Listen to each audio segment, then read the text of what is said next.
Hey guys, welcome back to Green Chat. We're going to take a closer look at an upcoming MMO, Pantheon Rise of the Fallen. My name is Cleeze, and let's get started.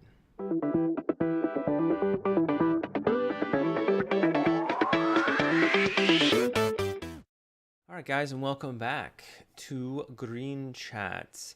This is a place where you guys can ask me questions, and I can give you my opinion to hopefully formulate your own on Pantheon Rise of the Fallen, an upcoming MMO. Before we begin, I just again wanted to cover what's going on in the background. So this is pre-alpha footage of the developers streaming a little preview of Pantheon Rise of the Fallen. I have it back there just for you guys' entertainment mostly, so don't stare at my face the whole time.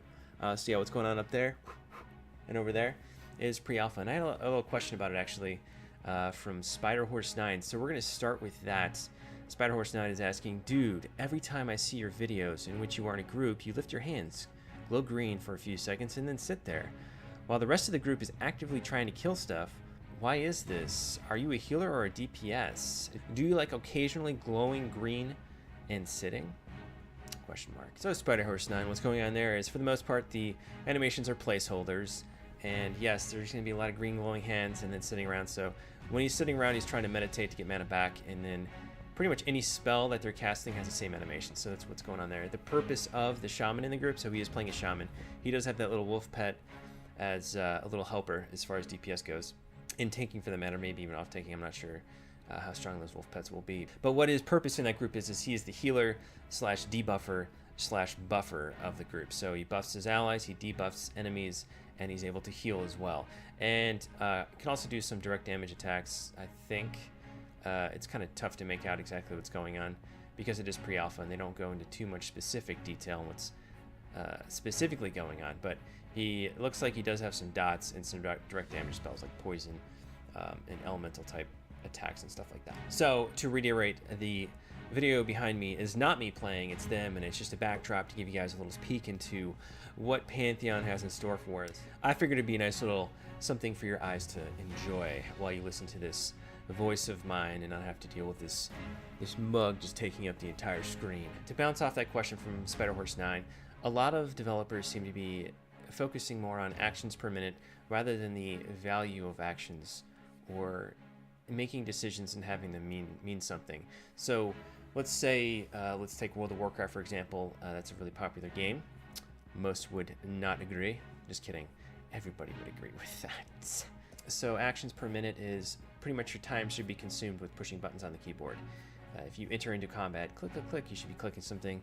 When you're out of combat, you necessarily might be just sitting there looking at it. But basically, they want to keep you, out of combat as little as possible, in combat as majority or as much as possible, so you are constantly engaged and entertained. If that is engaging and entertaining to you, sometimes that can just be exhausting. If what you're doing is there's not much meaning behind it. So in Pantheon Rise of the Fallen, moreover, you're going to be experiencing much more time between your actions. Your APM is not going to be as important, or actions are not going to be as important to be executed in a timely fashion, more in a correct fashion, like at the right time and in the right sequence or in reaction to the right event, versus what have you been doing for the past 3 seconds? Have you wasted 3 globals?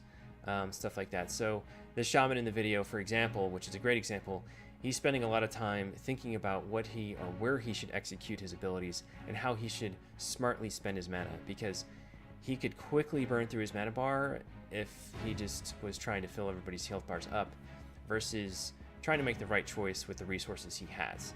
That's kind of what you're juggling with mentally versus what should I click next right now. And so that's just the difference to combat that you might experience in current MMOs versus Pantheon, which personally to me, I think at least have it out there, that option. Right now it's all APM, but that type of play I feel like is much more engaging. Not more engaging, it's much more interesting to me, you know, like almost even turn-based games have a lot more strategy to them than just, hey, can you do your rotation or can you do your priority skills in these tight time windows, frames, or restrictions. With that though, it's hard to say what it will really be like, but I know at least in the older games or in some of the older titles that house some of these features that Pantheon will have as far as the pace of combat. Things generally tend to speed up the higher level you get because you get more abilities and you get more options, and Things will be popping up more. There's very few things are very simple on the lower end of the scale. You know, you pull one mob, you isolate one mob and you pull it, and then you kill it. But on higher level encounters, you might not have the option of isolating mobs, or the mobs will have more complicated AI to react to some of your abilities and maybe portal away, grab some friends, yell out in distress to call their mobs over to you for you to deal with, things like that in that type of situation. So in this combat you're seeing in the video behind me, it's actually rather, I think it's like level 12, level 15. I think it's level 11 to 15. So rather low level. I mean, you can look at any game right now, what you're doing in level 11 to 15, and you know, it's usually pretty straightforward. I mean, even just in general, the way Pantheon's looking right now at these levels is much more engaging, and the threat of a challenge is already more present than you could probably find in any game out right now, which I think is pretty surprising, which shows you how far the genre really has come or not come, and has fallen down in the dirt. No, not in the dirt. It's just, you know, people have been focusing on different priorities, and I think one of those priorities that is missing is leveling and the challenge that it comes with it.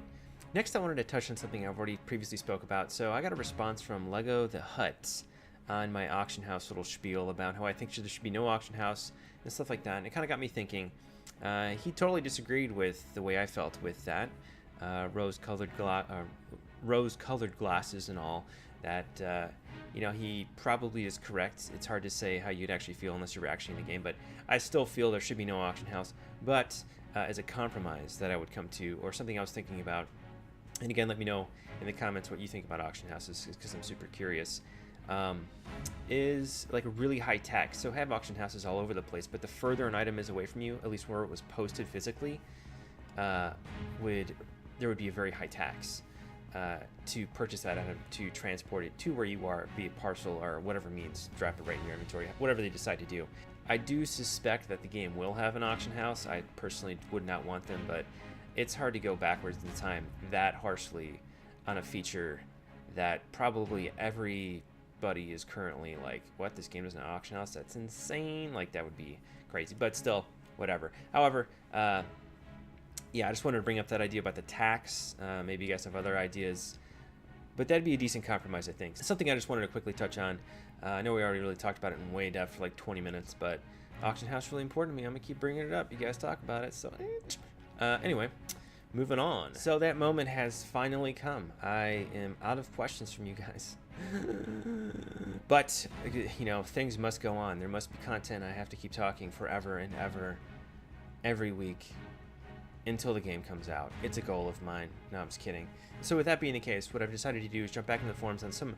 There's a lot of topics that I looked up in little forum posts here that will get buried eventually in the forums, and I think it's nice to at least cover it while the game develops, and something that you guys would probably like to know. But definitely a bunch of topics that I think have a lot of importance to this game that would potentially get breezed over somebody who might be interested in Pantheon, checking stuff out about it. So I figured I'd bring it up here because, bam, why not? It's a great place to bring it up, and a great place to look it up and read about it and see it and listen to me talk about it. So I'm going to talk about it and just keep talking like this the whole time for at least 10 more minutes to meet my mark. No, I'm just kidding. So the forum post, let's rock and roll. And also I'm kind of concerned because they said they're going to archive, and I feel like there's another archive wave coming soon. So I'm trying to catch up with, you know, at least current posts. So boom. First post we're going to talk about is from Kilson, which is Ben Walters, the moderator and community manager for Pantheon Rise of the Fallen. He's asking us a question. Challenge, exclamation point, is the question. Has today's MMORPGs watered down the genre too far? Has the challenge been removed beyond repair? And how do you think this will affect MMORPGs in the future? Basically what he's talking about is, let's look at any current MMO and make yourself level 25. Can you easily kill any mob your level within 30 seconds just by spamming abilities, not having any idea what the class does? Probably yes. If all the abilities, at least on hotbar, even make campfire, I'm sure would somehow help you out. But that's pretty much how easy it is. And furthermore, with like heirlooms and stuff like that, and the gear that you get in the games to help you level, even make it that much more easier. And I think that's what he means, is the genre getting completely watered down. the question is basically, it says, today's MMORPGs watered down the genre too far? Yes, the genre is changed so much. It used to be where leveling was it. I mean, people didn't even really know what rating was. I mean, look back to even World of Warcraft 2005. If you are 2004, 2005, 2005, let's go to that point. So if you went to that point, I mean, it took you months to get to level cap. It took you months to get enough gold to even get a horse. Right when you hit level cap, you weren't even thinking about raiding. It took you months. This is the most average player. It took you months to even get into raiding, which was molten core. You even had to do like mini raids before that, which was Upper Black Rock Spire. If you've never played WoW, you have no idea what I'm talking about. Basically, this is just the getting into the first basic raid of the game. It took forever. I mean, you had to level up, and it took a really long time. So the focus wasn't so much on raiding. Raiding was kind of the byproduct of the game. Majority of the people in the community of the game leveled and spent their time leveling and spent their time with others in those challenges through leveling. Same with EverQuest, same with, actually, I didn't play UO too much, but I'm sure that game was primarily based around leveling and just running around doing crazy stuff. But pretty much any game pre-WoW, I think maybe WoW was the big one, that really found this niche of raiding is now the main focus. Let's make raiding the most exciting part of the game, which a lot of people would say raiding is super unexciting, because think of the social interactions you have in raiding besides, I mean, in any serious environment. You're sitting in a group channel raid chat with 20 to 40, well back then, 20 to 40 other people. You know, you can't have conversations. You can maybe chat with a few people here and there in text, but you're usually pretty busy, and then there's a lot of sitting around. There's a lot of preparation. There's a whole bunch of stuff that goes into it. So I think that's where the genre's gotten watered down. It's really cool. I mean, raiding in the sense where, let's say you raid once, back in the day you used to raid like once a week, once a month in EverQuest to kill dragons or other mobs that were challenging. And even still, it was kind of random because they'd spawn over times. So I think 100% it has gotten watered down to a point. I'm tearing on here. So you get my points. It used to be leveling, and now it is raiding. And that's what MMOs are. So if raiding ain't your game, MMOs, everybody's like, well, I don't want to do that. That's crazy, stupid. I don't want to sit around and do nothing all the time. And the people, you know, that's the way people actually look at it. Versus I can log on for 30 minutes, kill some wolves and some skunks, and I felt like I achieved something. Where now you log into a game and, oh, I made 10 levels, I don't care. That's stupid. I need to be max. And one big reason I wanted to bring this post up is a couple people gave responses pretty much along the lines I gave you, is you know, PvE is dead, raiding all there is, stuff like that. And Kilson gave a response that I thought was pretty interesting, that a lot of people coming into Pantheon should definitely take note of. What Kilson said is, it'll be interesting to see what happens when some of them try Pantheon for the first time. These are people that have been playing watered down MMOs, where leveling pretty much is meaningless and useless and just a means to a different aspect of the game.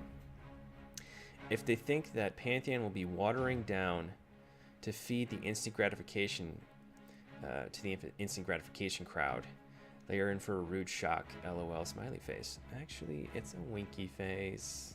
Good touch. So basically what it's saying is, LOL, get ready, because what you have been experiencing is about to have a rude awakening to, or not awakening, maybe a very pleasant awakening to a different experience where raiding is not the focus, or maybe 50% of the focus, or 10% of the focus. I mean, you will get to max level, but what are the possibilities that they'll bring into the game that give you something to do? All right, next we're moving on to a post from Windadar. This guy is crazy with his post, man. Windadar has like the magic touch at getting heat thrown down on him. Oh, and again, I covered this way earlier, and then we started jumping into questions. Basically, if a post got more than 40 responses from the community, I'm pretty much bringing it up here because it seems important to everybody. Minus ones that are like, should my cat eat Whiskers cat food? You know, obviously we're not going to talk about that, even though I don't think that would make it into Pantheon's forms. What Windadar's asking here is, how much should devs worry about your emotions? And it's a kind of lengthy post, and what he's going on about is, I hate to paraphrase, but I kind of have to. Basically, in today's games, if something frustrating is put into a game by a dev, the community goes, this is ridiculous, stupid. They blow them up on the forums. You know, the battle ensues, and oh my god, we're so sorry. And then they change, something comes later. Versus what he's saying here is, basically what you should look at that is pretty much developers throwing down a gauntlet as a challenge for you to complete. So you go through that challenge and you are victorious, and it is in the end more rewarding for the player to achieve these goals. So what he's asking basically, do you guys want devs coming over every possible moment of your gameplay analyzing for, am I having fun now? Or are you eager as I am to play a game that is unafraid of ticking you off from time to time? What are your personal limits in this regard? So in this regard, I think throw the gauntlets down, make it super painful, man. I totally agree. As far as devs caring about our emotions, I think devs should care about emotions in the sense that, especially if they put something into a game that everybody hates. This is actually something that I keep seeing that just frustrates me. So I'll use I'm just going to do a really stupid example because I love examples. Examples are great. Let's say somebody came up with a game like CSGO, which is like a shooter, first-person shooter game. And then somebody starts playing that first-person shooter, but they're like, hey, I don't like shooting. I don't want to shoot, man. I love flying airplanes. So the developers, they blow up the forums like, why can't we fly airplanes? I know this is like a stupid example. But then the developers go, oh, okay, this is exactly what WoW did, by the way, with their MMOs, which kills me. But the developer was like, oh, okay, well, we'll put airplanes in the game to transport the guys that shoot people from point A to point B, and then other people can shoot down the airplanes and make it all cool. So then they put airplanes in the game, and then some guy's like, well, I like to drive cars, man. You put airplanes in, and why not cars? And before you know it, you have a game that started off as a shooter, and now it's a game where you can fly airplanes, you can make burgers, or you can run a restaurant. Who knows? It's limitless, but that's what's happened now to these MMOs out there. Some of them not so much. They've kind of held to the guns or stick to their lore, what they stood for. But some of them are just like, yeah, you want it? All right, we'll put that in the game. We'll put this in the game. Now there's just so many, there's pet battles. There's, this is a collection game. Oh, now it's not. And you just get this whole muddle of, they're trying to get as many people humanly possible to sub to their game. And then you usually vie to the lowest common denominator. And then somebody who specifically was like, dude, I wanted a really shooter-focused game. Go back to CSGO as an example, or for the shooter example.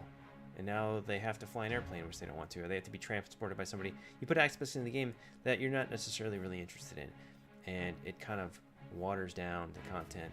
And then you try to throw a gauntlet in there, like when Winterdar's going on, to make the game more challenging, more interesting, and people could just, you've got this majority of the community is going to hate it. And that's what tends to happen, is they're going to hate it, they're going to find it frustrating and too hard, and they're going to get upset that, and this actually just recently happened, and they get upset that this guy to the right of them can achieve it, and they can't, because they made it too hard. So, and usually what happens is the devs respond with a resounding, we'll fix that, to appease our fan base. So, yeah, I want them to care about my emotions. I want them to care about their player-based emotions, in the sense that if they're not sticking to their lore, like if they start putting airplanes in the game and people cry about that, or not cry, but people are upset about that, respond to that. But if somebody is upset that they put something in this shooter is too hard because this guy to my right's better than me, maybe kind of look over that, and then you could care about it, you can respond to it, but definitely don't go ahead and consider making changes to your game just because somebody thought it was too hard, or if 50% of the population finds it too hard. I know it's a big chunk, but it's supposed to be. It's a challenging game. So to close out that thought, I think especially Pantheon Rise of the Fallen is going to really be a very challenging game, and there's going to be a lot of aspects to people get really frustrated with certain aspects of it, rightly so, and enjoyably so, which I think is great. But as a personal limit, as far as how far could it go to where, I'm like, this is crazy, you guys need to make a change on this, I would say maybe class-specific things or event-specific things, like if something was only going down on a certain weekend, and if you weren't there, you're out of luck, things like that maybe. But not something being too challenging put in the game. If they put something so challenging in the game that only 0.6% of the population ever achieve it, I think that's pretty cool, personally. Because the journey to get there, to have that in your game, I think is really neat. As far as just something that's really cool, even if you never achieve it. I mean, if there's it's like top 0.6% are the only getting it, there's no way I'm gonna get it. But I think it's something awesome that if they do achieve that, and to see somebody else that goes through that, it's pretty cool. And I think it would be a little selfish to say like, well, I want to achieve everything, even though I only can play 1 hour a week and 8 hours on the weekends. You know, that just doesn't make any sense. Especially on a community game where we're all in this together, and not everybody's gonna have the same opportunities as everybody else. That's just how it goes. And lastly, I wanted to cover really quick a pretty dry topic. No, it's not a dry topic. It's a great topic. But Neon's posting, what's the cost of a niche game? So Pantheon Rise of the Fallen will be a subscription-based game where you have to pay $14.99 or whatever they come up with, somewhere around that per month, just to stay subscribed to the game, to be able to log in and play your tune and stuff like that. So you actually don't own your character; they own it, and they're leasing it to you for the most part, which is good to know. If you're getting into these games and you haven't dealt with subscription-based games yet, you do not own your character; you are leasing it from them. I mean, they're not gonna mess with it, obviously, and stuff like that. It might make some people go like, what? That makes me nervous. But yeah, so basically if you stop subscribing, you cannot log into your character. If you continue to subscribe, you can. And that's basically what that means. And if you violate their terms of service, they can take it away. That's also what that means. Be careful. So basically just wanted to throw it out there that this will be a subscription-based game. You will have to pay that. Now Neon's kind of thinking, hey, maybe we should pay more, $20, $25. I don't know anything about the cost of what it takes to run these servers, run this type of infrastructure, but I would hope that they could at least be competitive, in the sense it's going to be difficult to be competitive with a niche game. You're not going to, your profit margin, whatever. I'm not even going to get into that, but I would hope they could match. I hope Pantheon Rise of the Fallen will be able to match other MMOs in the sense of at least getting close to what subscription-based models are in other MMOs like Final Fantasy or World of Warcraft, or, you know, man, I'm losing touch here. I'm losing touch. Pantheon's taking over my brain. But I just wanted to cover that to let you guys know that this will be a subscription-based game if you are looking into jumping into Pantheon Rise of the Fallen. So yeah, the base pay is $60, and then the 14, and then the whole point of this thread was people were going in, should we be paying more? And resounding was no. $14 is a lot to some people, where, you know, some people don't think 20, 25 is that much for entertainment. Pantheon will be able to do more with the higher cost threshold. So it might be kind of cool if they put away, I mean, this might look bad if you logged in and there was a way to donate to them if you wanted to, but I think that'd be a really cool feature that Pantheon should maybe consider somehow. Make it very uninvasive. Maybe only make it on their website or something and not advertise it like in the game, because gamers usually tend to hate that. But have a way to give them more than your subscription fee. Maybe you can subscribe for $20. Granted, those people might get frustrated because maybe, let's say, only 5 people do it and they never see more content. But I think it'd be something interesting that they could at least try to do to help out the community that says, hey, we have more we can give you. We'll pay you $30 a month for our subscription, where, you know, somebody else can say, man, I can only give you the 14. But just definitely wanted to bring up the fact that this will be a subscription-based game, so you guys are aware, and at least bring up the fact that it would be kind of cool if there's one way to give more money to them or not, for the players to make their own kind of choice, and how important this community or game is to them. Because a lot of MMOs have failed in the past, not to say Pantheon will, because no way, but especially when a game kind of drags on, where they don't allow themselves or don't open themselves in a way to receive more income from their player base because of their fixed models. They just don't have an infrastructure of taking in more cash, which ends up in potentially their servers getting shut down, which is pretty, you know, really sad sometimes and unfortunate. So, man, all these negative notes. We're going to end on a positive note. If you guys have any questions for me, please leave them in the comments below. Also, you can check out in the video in the background, you can check out the link in the description below as far as where that goes, and there's other videos as well as far as the pre-alpha and other streams go for Pantheon Rise of the Fallen. That is mostly, for the most part right now, created by the development team. Go ahead and like and subscribe to get any notifications for future uploads. And thank you for watching, guys, and I'll see you again really soon.